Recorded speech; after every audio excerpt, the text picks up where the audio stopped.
गणेशाय नमः। श्री सरस्वताय नमः। श्री सद्गुरुदेव चरण कमलेभ्यो नमो नमः। ओम नमो भगवते वासुदेवाय। श्री राधा कृष्णाय नमो नमः। श्री रामचंद्र डोंगरे जी महाराज द्वारा रचित श्रीमद् भागवत रहस्य। श्री ध्रुव जी का चरित्र। ध्रुव जी ने पूछा, वृंदावन जाकर वहाँ परमात्मा की आराधना किस प्रकार करनी है। नारद जी ने कहा, ध्यान करने से पहले मानसी सेवा करना, चतुर्भुज नारायण की मानसी सेवा करना। उस समय मन में धारा कहीं टूट ना जाए, इसका ख्याल रखना। ईश्वर में मन सतत संलग्न रहना चाहिए। मानसी सेवा श्रेष्ठ मानी गई है। भगवान शंकराचार्य भी कृष्ण की मानसी सेवा करते थे। जो अपने पास कुछ नहीं रखते, वैसे विरक्त सन्यासी मानसी सेवा करें, वह उत्तम है। किंतु गृहस्थ के मात्र मानसी सेवा करने से कुछ नहीं बन सकता। गृहस्थ को चाहिए कि वह मानसी और प्रत्यक्ष दोनों सेवा करे। मानसी सेवा के लिए उत्तम समय है प्रातः काल के 4 से 5:30 बजे का। किसी भी व्यक्ति का मुख देखे बिना सेवा करनी चाहिए। प्रातःकाल उठकर ध्यान करो कि तुम गंगा के किनारे बैठे हो। मन से ही गंगा जी में स्नान करो। अभिषेक के लिए चांदी के कलश में गंगा जल लाओ। ठाकुर जी के जगने पर आचमन कराओ। मंगल के बाद माखन मिश्री की ज़रूरत पड़ेगी। भोलेनाथ शंकर को कुछ नहीं चाहिए, किंतु कन्हैया तो सभी कुछ मांगता है। फिर कृष्ण को स्नान कराओ। शंकर तो शीतल जल से स्नान कर लेते हैं, किंतु बालकृष्ण को तो उष्ण जल से ही स्नान कराओ।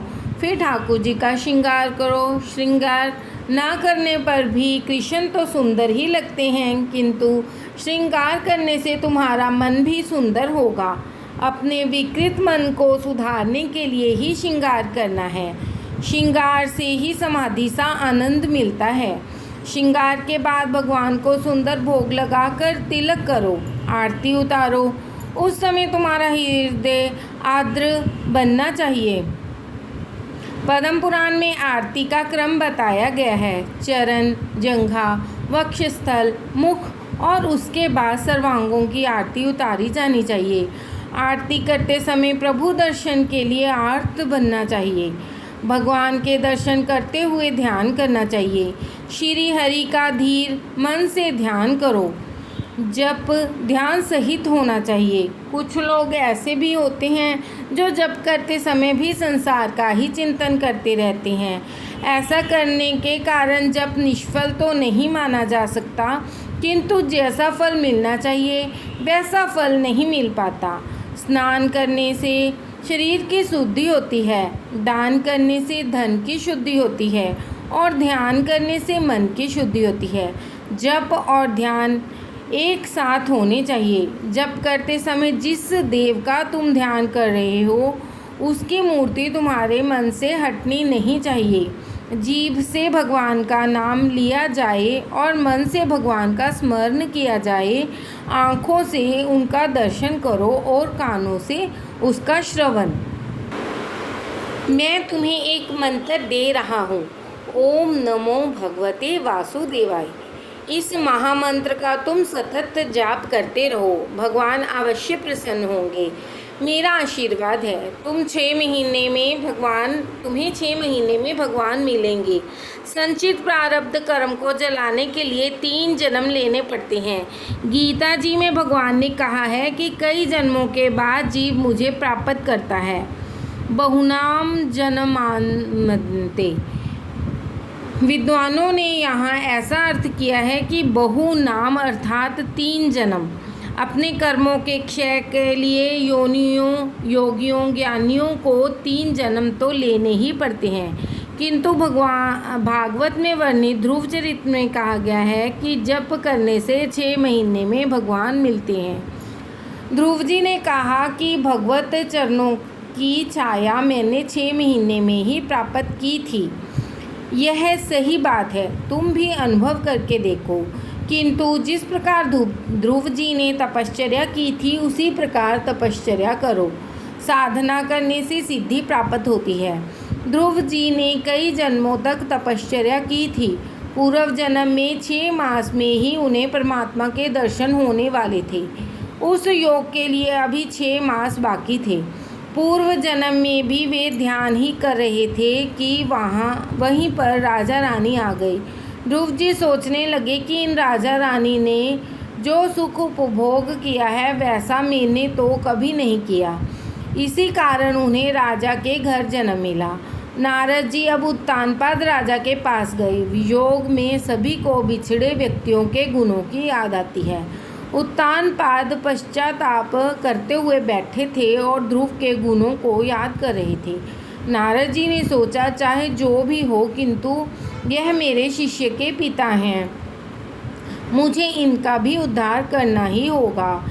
यह सुरुचि के अधीन हो गए हैं। यह जीभ को वश में करेगा तो उसकी साधना सफल होगी। जीभ पर काबू पाने से सुरुचि का मोह कम हो जाएगा। उत्तानपाद जी से नारद जी ने कहा कि तुम 6 मास केवल दूध ही पीना, अनुष्ठान करना। ध्रुव जी मधुबन में आए। प्रथम दिवस उन्होंने अनशन किया और फिर 3 दिन एक आसन पर बैठकर ध्यान किया। केवल फलाहार ही किया। अन्नाहार और रजोगुण से रजोगुण की और फलाहार से सत्वगुण की वृद्धि होती है। दूसरे महीने में और संयम किया। एक साथ 6 महीनों तक ध्यान में बैठने लगे। तीसरे महीने में एक साथ 9 दिनों तक ध्यान करने लगे। फलाहार छोड़ दिया, केवल वृक्षों के पत्ते ही खाते थे। धीरे धीरे संयम बढ़ाने से भक्ति भी बढ़ती जाती है। जिस विषय का एक बार त्याग कर दिया उससे मन इंद्रियों को फिर कभी नहीं लगने दो। चौथे मास में केवल यमुना जल पीकर 12 दिन तक एक ही आसन पर बैठकर जप किया। 5वें मास में जल भी छोड़ दिया और वायु भक्षण करके 15 दिन तक एक ही आसन पर जाप करते रहे। अब छठा मास आया तो उन्होंने निश्चय किया कि जब तक परमात्मा नहीं मिलेंगे तब तक एक आसन पर ही बैठा रहूँगा, और वे ध्यान जप में मगन हो गए। निश्चय अटल होगा तो भगवान अवश्य मिलेंगे। वृत्ति वृहाकार तो होती है, किंतु उसे वैसी ही बनाए रखना बड़ा कठिन काम है। ध्रुव जी ने 6 मास तक परमात्मा का सतत ध्यान किया। अपने हृदय में भगवान नारायण के स्वरूप का दर्शन किया। अब जीभ से नहीं, मन से जप करने लगे। ध्रुव जी की तपश्चर्या से प्रभावित होकर देवगण ने नारायण से प्रार्थना की कि आप ध्रुव कुमार को शीघ्र दर्शन दीजिए। तो भगवान ने देवों से कहा कि मैं ध्रुव को दर्शन देने नहीं, उसका दर्शन करने के लिए जा रहा हूँ। स्वयं भगवान को ध्रुव का दर्शन करने की इच्छा हुई। एक बार पंढरपुर के विट्ठलनाथ और रुक्मणी जी के बीच एक संवाद हुआ था। रुक्मणी जी कहती हैं कि रोज़ रोज़ इतने सारे भक्तजन आपके दर्शन के लिए आते हैं, फिर भी आप तो दृष्टि झुकाकर ही रहते हैं, किसी से भी नहीं मिलते। आखिर ऐसा क्यों? यह सुनकर भगवान ने कहा, जो केवल मुझसे मिलने आते हैं उस पर ही मैं कृपा दृष्टि करता हूँ। लोग मंदिर में कौन कौन से भाव लेकर आते हैं वह मैं सब जानता हूँ। मंदिर में सभी लोग अपने लिए कुछ ना कुछ मांगते हैं। मुझसे मिलने के लिए तो शायद ही कभी कोई आता है। जो मात्र मुझसे मिलने के लिए आता है उसी से मैं नज़र मिलाता हूँ।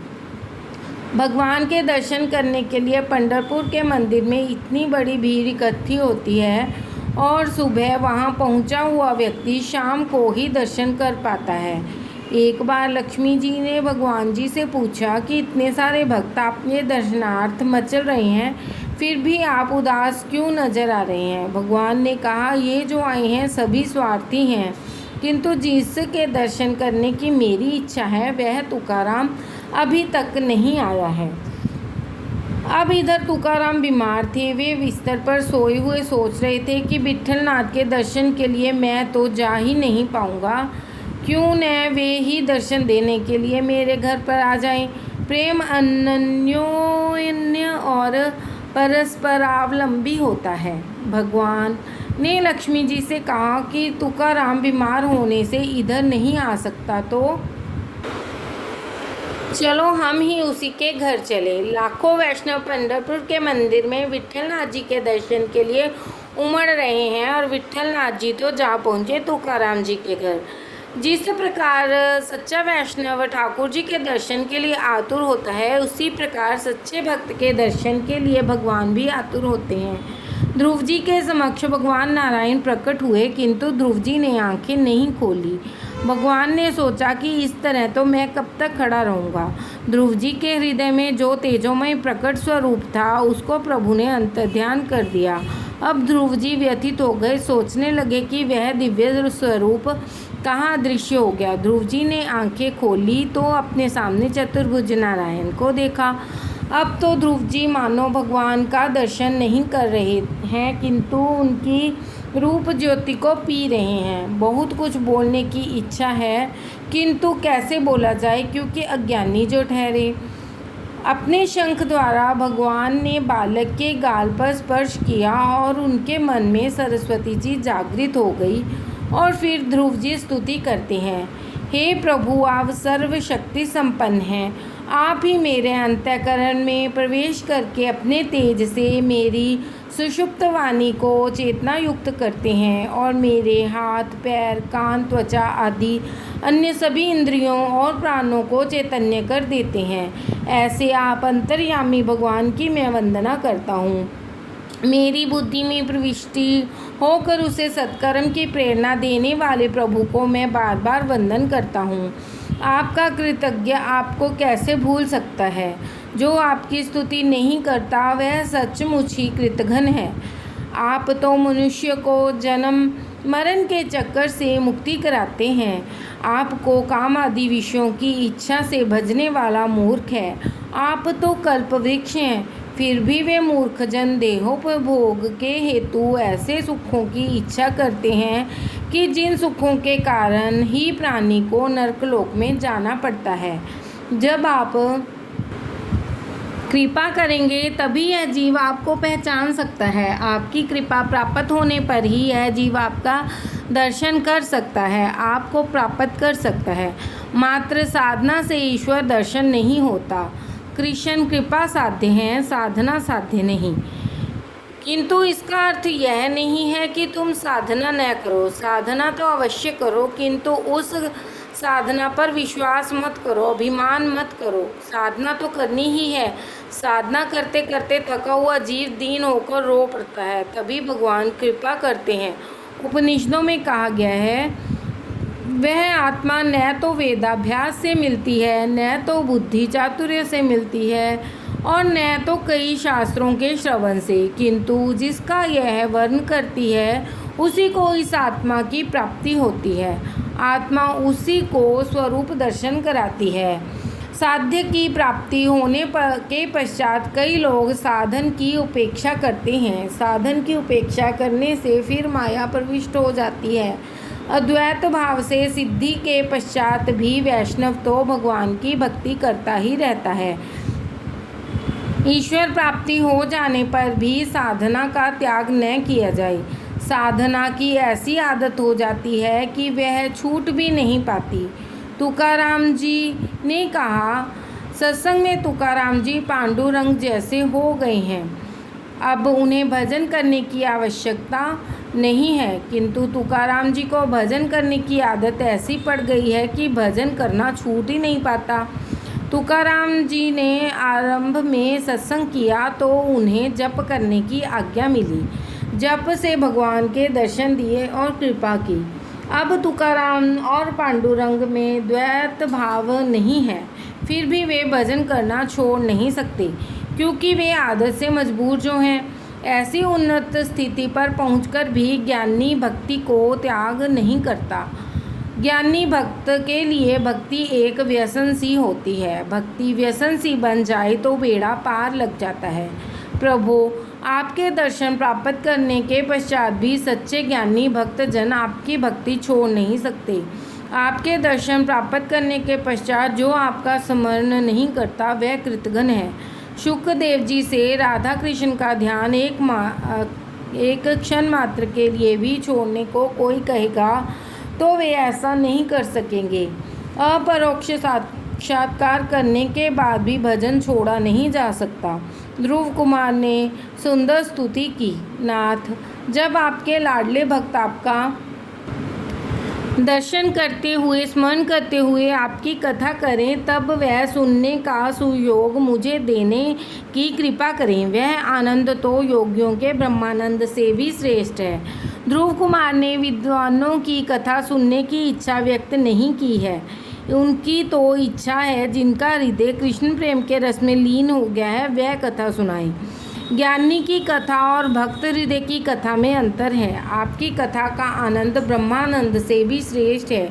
श्रीधर स्वामी को इस श्लोक का अर्थ करने में कुछ कठिनाई सी लगी है। उपनिषद के सिद्धांत का यहाँ पर कुछ विरोध सा किया गया है। उपनिषद में कहा गया है कि ब्रह्मानंद ही सर्वश्रेष्ठ है। कोई भी आनंद ब्रह्मानंद से श्रेष्ठ नहीं हो सकता। तैत्तिरीय उपनिषद में आनंद का वर्णन किया गया है। मनुष्य के आनंद की अपेक्षा गंधर्वों का आनंद श्रेष्ठ है। इसकी अपेक्षा स्वर्ग के देवों का आनंद श्रेष्ठ है। देवों के आनंद से बढ़कर इंद्र का आनंद, इंद्र के आनंद की अपेक्षा बृहस्पति का आनंद 100 गुना श्रेष्ठ है। किंतु ब्रह्मानंद तो सर्वश्रेष्ठ आनंद है, जो निष्काम है, निर्विकार है और जिसके मन का निरोध हो चुका है। उसे जो आनंद मिलता है वही ब्रह्मानंद है। वह सर्वश्रेष्ठ आनंद है।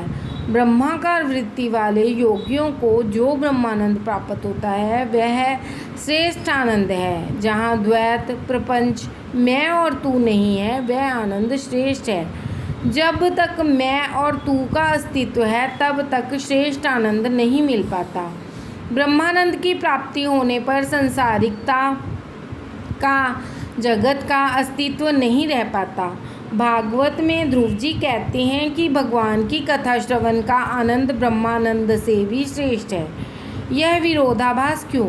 इसमें कौन सी बात सच्ची है? महापुरुषों ने अपनी अपनी दृष्टि से समाधान किया है कि ब्रह्मानंद सर्वश्रेष्ठ है, किंतु इसमें एक दोष है। यह आनंद एक भोग्य है, सर्वभोग्य नहीं। जिसकी वृत्ति ब्रह्माकार हुई है उसे ही वह आनंद मिल सकता है। अतः यह आनंद गौण है। कथा कीर्तन का आनंद अनेक भोग्य है। भजनानंद सर्वभोग्य होने के कारण सभी को एक साथ आनंदित करता है। इसी कारण से कथानंद को ब्रह्मानंद की अपेक्षा श्रेष्ठ कहा गया है। वैसे तो तात्विक दृष्टि से तो ब्रह्मानंद ही सर्वश्रेष्ठ कहा जाएगा। ब्रह्मानंद एक ही व्यक्ति को आनंदित कर सकता है। जो आनंद समाधि में लीन योगी प्राप्त कर सकता है, वह आनंद योगी के सेवक को नहीं मिल पाता। समाधि लीन योगी अकेला ही संसार पार करता है, जबकि सत्संगी स्वयं भी पार होता है और अन्यों को भी पार ले जाता है। कथा श्रवण से सभी को एक साथ आनंद देता है।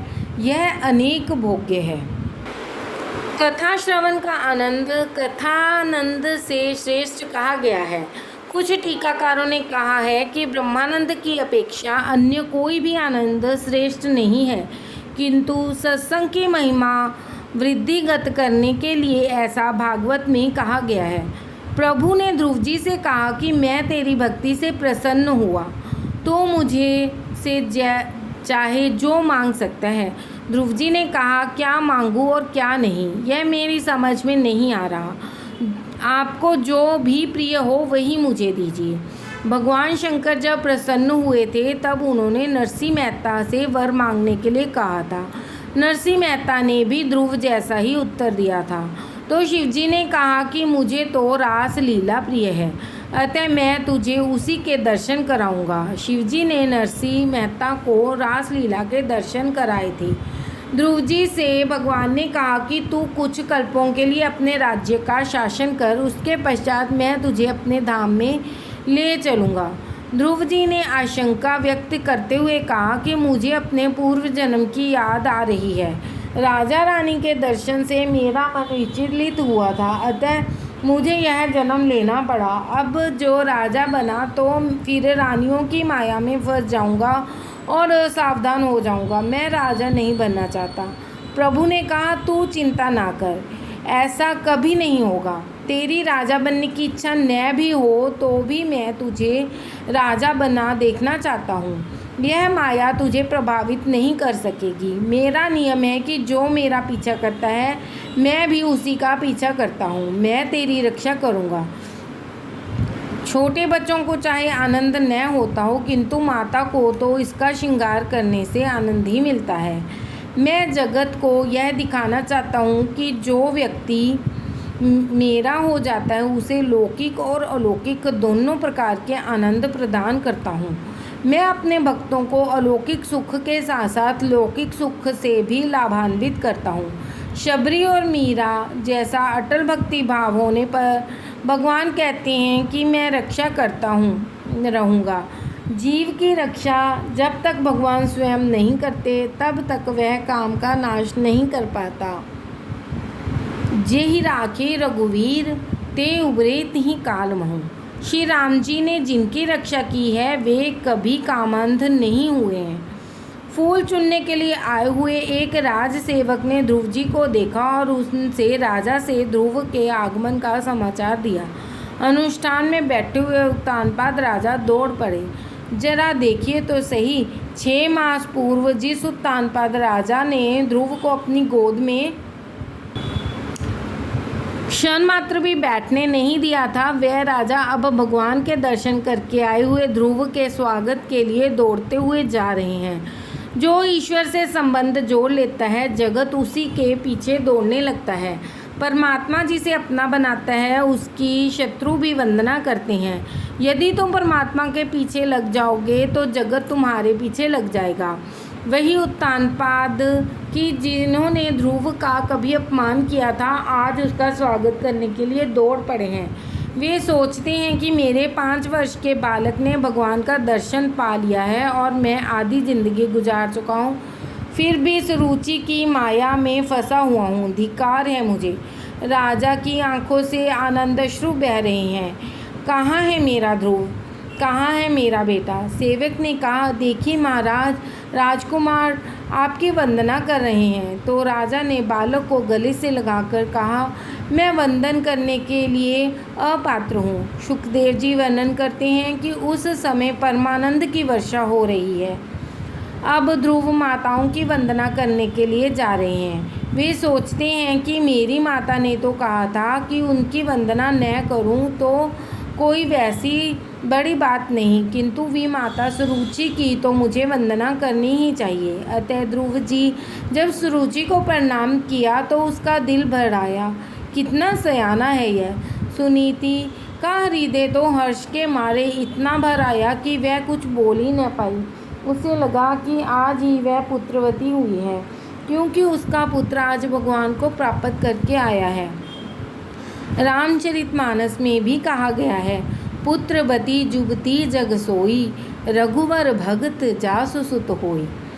जो सभी का आशीर्वाद प्राप्त कर सकता है वही सर्वेश्वर को प्रिय लगता है। लोगों ने कहा कि ध्रुव जी ने नारायण के दर्शन किए हैं, अतः हम उनका दर्शन करके कृतार्थ हो जाएंगे। तो ध्रुव जी की नगर यात्रा का आयोजन किया गया। ध्रुव जी को हाथी पर सवार होने के लिए कहा गया तो उन्होंने कहा कि मैं अकेला सवार नहीं हो सकता, मेरे भाई उत्तम को भी पास बिठलाओ। उत्तम को हाथी पर पहले बिठाकर ध्रुव ऊपर सवार हुए। जो अपने भाई बहनों को, नाते रिश्तेदारों में परमात्मा के दर्शन नहीं कर सकता, उसे मूर्ति आदि में भगवान के दर्शन नहीं हो सकते। शब्दात्मक उपदेश का प्रभाव शीघ्र नहीं पड़ता, क्रियात्मक उपदेश का प्रभाव शीघ्र पड़ता है। सुरुचि अब पश्चाताप करने लगी हैं। सुनीति के चरणों में मस्तक नवाकर रो रही हैं। उसके आंसू के साथ साथ उसके मन का मैल भी धुल गया है। ध्रुव कुमार का राज्याभिषेक किया गया और भ्रमी के साथ विवाह किया गया। एक बार उत्तम शिकार करने के लिए वन में गया। वहाँ यक्ष के साथ युद्ध होने पर उसकी मृत्यु हो गई। ऐसा दुखद समाचार सुनकर ध्रुव वहाँ पहुँचा और भीषण युद्ध करके वह यक्षों का संहार करने लगा। उस समय ध्रुव के पितामह महाराज मनु वहाँ पधारे। उन्होंने ध्रुव से कहा, बेटे, वैष्णव वैर नहीं करते, विष्णु भगवान प्रेम के स्वरूप हैं। अपनी छाती पर लात मारने वाले भृगु ऋषि को भी विष्णु भगवान ने प्रेम ही दिया था। शिव जी वैराग्य के स्वरूप हैं। अति प्रेम और अति वैराग्य दोनों का निर्वाह कठिन है। ज्ञानी को चाहिए कि वह अतिशय वैराग्य से रहे और वैष्णव को चाहिए कि वह अतिशय प्रेम से रहे। अपनों से बड़ों के प्रति सहनशीलता, छोटों के प्रति दया, समान वयस्कों के साथ मैत्री और समस्त जीवों के साथ समान बर्ताव करने से सर्वात्मा श्री हरि प्रसन्न होते हैं। तितिक्षा, सहनशीलता, सर्वजन के प्रति करुणा और जगत के प्रत्येक जीव से मैत्री, इन 3 गुणों से संपन्न व्यक्ति सुखी होता है और उस पर भगवान भी प्रसन्न होते हैं। प्रत्येक प्राणी के प्रति समभाव रखने से प्रभु प्रसन्न होते हैं और भगवान के प्रसन्न होने पर प्राकृतिक गुणों और लिंग शरीर से मुक्त होकर पुरुष सुख स्वरूप ब्रह्म की प्राप्ति करता है। मनु महाराज के उपदेश को सुनकर ध्रुव ने संहार रोका। ध्रुव जी विशाल क्षेत्र में आए। ये जब बालक थे तब यमुना के किनारे पर गए थे। अब वृद्धावस्था में गंगा जी के तट पर आए हैं। गंगा जी मृत्यु सुधारती है।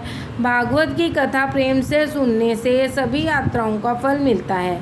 गंगा के किनारे बैठकर ध्रुव जी भजन कीर्तन करने लगे। गंगा जी के प्रवाह से, निनाद से ध्रुव जी के ध्यान में विक्षेप होने लगा। वे गंगा जी का किनारा छोड़ने को उद्यत हुए तो गंगा जी वहाँ प्रकट हुई। ध्रुव ने कहा, माता, तुम्हारा यह कलकल निनाद मेरे भजन ध्यान में विक्षेप करता है। तो गंगा जी ने ध्रुव से कहा, तू शांति से ध्यान करता है तो मैं भी अब शांति से ध्यान करूँगी।